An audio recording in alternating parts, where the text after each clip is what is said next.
Yo, what up guys, it's your boy Pumpkin Picks back with another video. Let's get right to it because after the UFC 316 conundrum came out with how dominant Merab was over Sean O'Malley, a lot of reports came out and a lot of key interviews, like the interview that Tim Welch did, or not the interview, but the breakdown. Aljamain Sterling did his own interview with their Ariel Helwani show, and even Sean O'Malley did his own podcast after a long time break.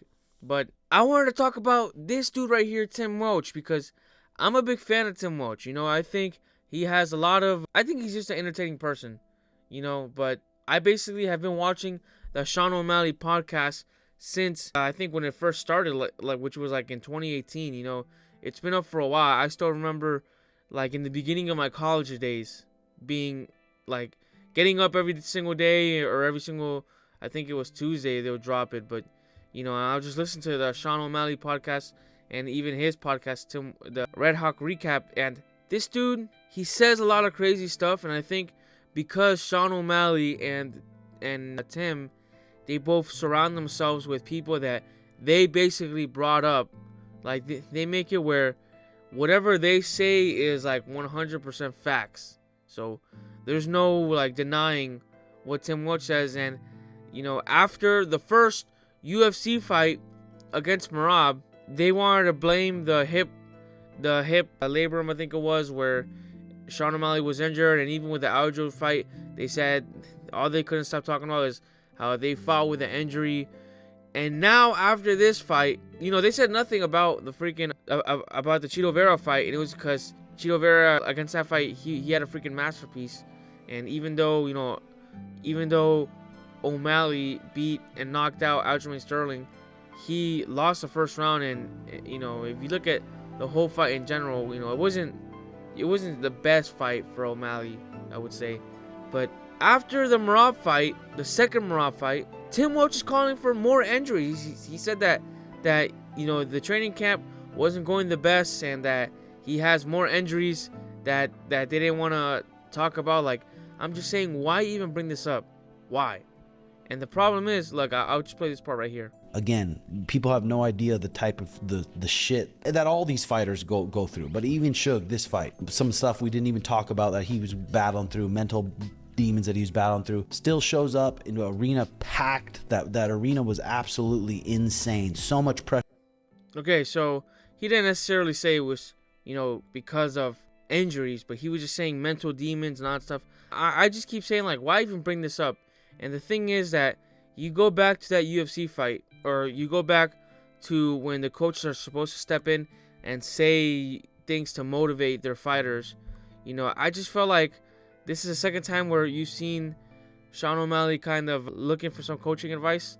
And Tim Welch, he just doesn't have the ability to coach someone like Sean. So it's either the fact that Sean is just uncoachable, which is bad for him, or it's just that these two guys, they're like so close to each other.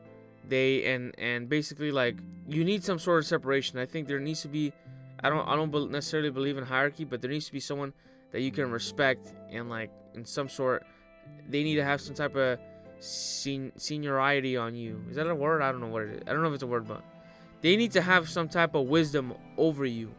Something that they can offer that that you don't know. But and the truth is that Tim Welch, the farthest he's ever made it was making it to the UFC Ultimate Fighter. He fought in Bellator, but he really hasn't fought anywhere after that, because he says that he had to stop because he had a detrimental injury, which is when his chin had to get wired shut for some sort of time. But the other issue is that, all right, this is one of the UFC reactions that Sean O'Malley did. I mean, you look at this, you look at all these people in this shot. You have Sean O'Malley here. This guy he brought from Xbox. This guy he brought from Xbox. Yeah, that's his brother. That's his younger brother, significantly younger brother. He brought this dude from Xbox. Like, I think that's his dad, and that's, it's just so many people that he's brought that were fans of him and who are now close friends. I mean, maybe that's a good thing. They're loyal to him, I guess, but he's giving them a house. He's giving them so much, which is good from him. I guess it shows some type of generosity from his point. But the truth is that you filled with yourself with all this, with this whole Xbox crew, and now like everything you say, they just like value, and they see you as God, and like they're not gonna defy anything he says. I just think you look at his whole crew, and it's literally just a whole bunch of yes men, I think. And he says that and the thing is that he kind of trains by himself. He doesn't. They used to train at the lab, which I would think was good for him because he gets to be next to a whole bunch of fighters like Marcus McGee, Mario Batista, fighters who are still trying to come up. And maybe he does, show them or fight or spar with them a little bit, but I just think he has separated himself quite a bit, and now it's just like he's kind of surrounding himself with all these people that think that he's untouchable. And the question is, in these rankings is, where is he going to be fighting, and like, is he ever going to get another title fight? Because this is like, I just took this tweet from a random account, but I saw Mighty Mouse saying this to MMA Guru in the podcast that they were doing together. He was basically saying that Sean O'Malley wasn't necessarily training for someone to put all this pressure on him. He was training with a wrestler, but when Demetrius Johnson was trying to show him some of Merab's looks, and which is basically like 100% pressure, he stated that they asked him like, why are you putting so much pressure, or like, why are you constantly moving forward? And then Demetrius Johnson said, yeah, that's what Merab's gonna do. Like, you have to train for this.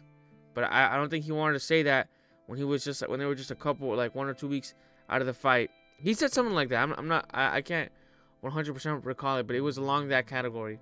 But the issue is now, where does O'Malley, basically go along with in all these rankings? Because you look at the bantamweight division, which in my opinion might be the most talent stacked division. You look at this, Umar Nurmagomedov.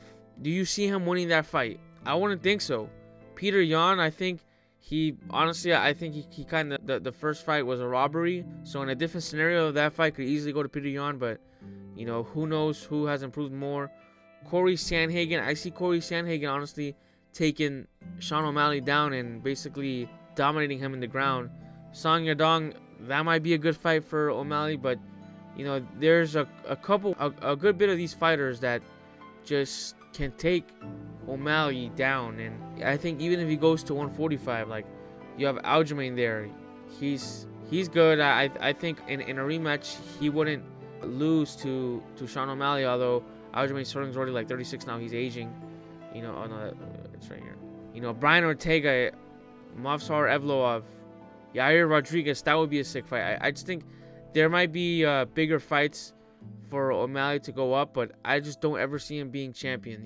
I don't know if Ilia Topuria is ever gonna come back down. I wouldn't expect him to, but Diego Lopez, like, I think he had a good run, and he was in some sort protected and given the perfect scenarios. But you look at his UFC career moving forward, and it honestly falls a lot in line with Cody Garbrandt, although, Cody Garbrandt, I think what failed him wasn't necessarily his skill, it was more his chin, and how, like, he wasn't 100% committed to his game plans. On the other hand, like, O'Malley, I just think his ability he probably has the best footwork in the UFC, but it's just not enough. He has to learn how to get up, and he has to learn how to, do some type of reversals. Throughout his come up, everyone, Tim Welch, everyone in his corner, and during their podcast kept on saying, oh, Sean O'Malley, like, once he gets taken down, he's going to be throwing some crazy type of submissions off his back, because he's very sneaky